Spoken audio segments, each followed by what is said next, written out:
Colonel Stephen D. Lee. Lee is a distant relation to Robert E. Lee, but a very distant relation.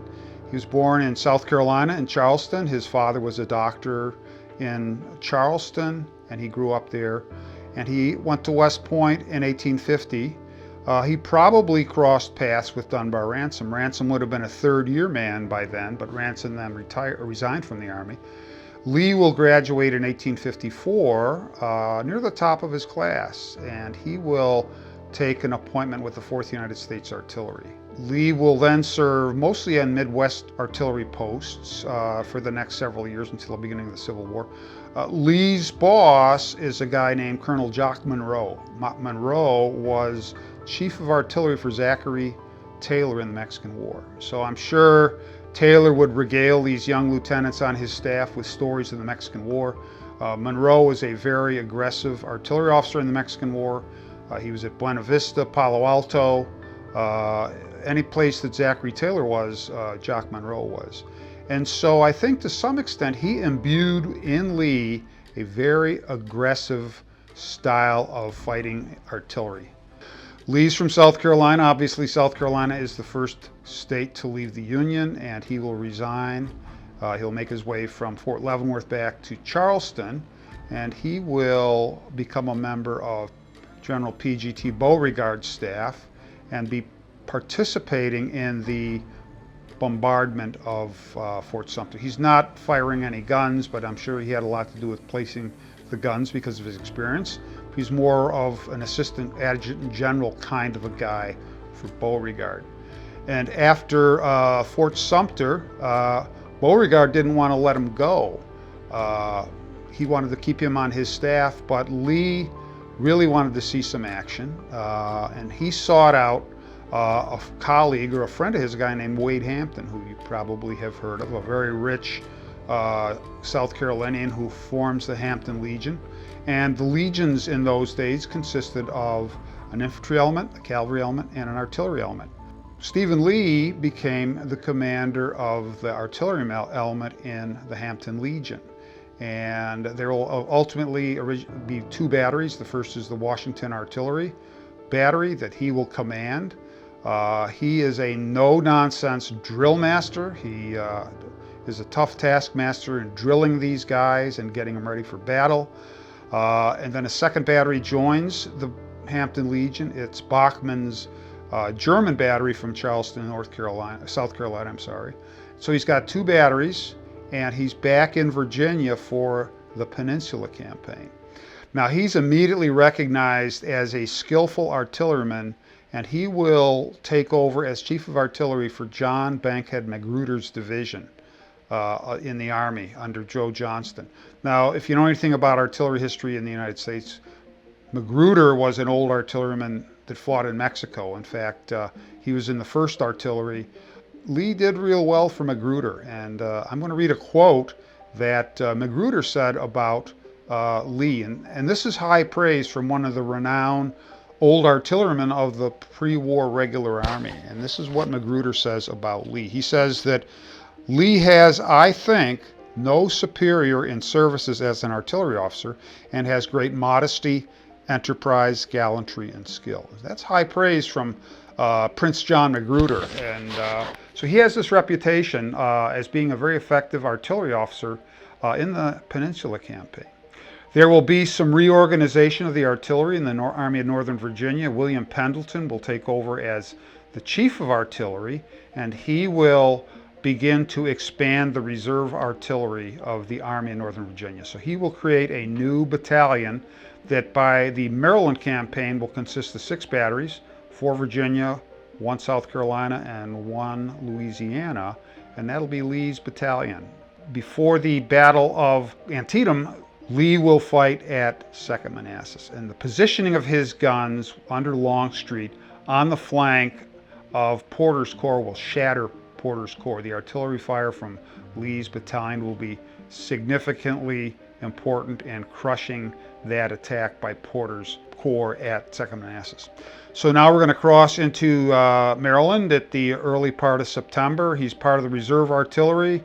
That element, when Special Orders 191 is going to follow Longstreet initially up to Hagerstown, and they are in Hagerstown when the Battle of South Mountain occurs on September 14th, 1862, and they'll be pulled back to first Beaver Creek and Boonesboro, and then General Lee will order Stephen Lee to retreat across the Antietam and set up the positions along the Middle Bridge. So initially, Lee's battalion is along the Middle Bridge. It's where the sunken road intersects with Boonesboro Pike. So on September 15th, that's where Lee's guns are. And so they will be the first artillery that will come up against Pettit's battery of Richardson's division and Tidball's battery of the horse artillery on September 15th. That evening, Lee's batteries, except for one, Mooley's battery, will move from the sunken road to the Dunkerchurch Plateau, and that's where they're going to set up for the fighting that begins on September 15th. That position, that high ground there, will command the ground to the north, and it will be well positioned to fight against not only the advancing infantry of Hooker's corps, but also the artillery, including Ransom's battery, who we heard about earlier. The problem with that position is it's very exposed to the Federal guns of position on the east bank of the Antietam Creek. There's a famous picture. If you've been to Antietam before, you know exactly what I'm talking about. It is located by the 5 guns located by the visitor center. It's the famous Gardner photo of the dead artillerymen lined up with the empty case on there. That is soldiers from Lee's battery.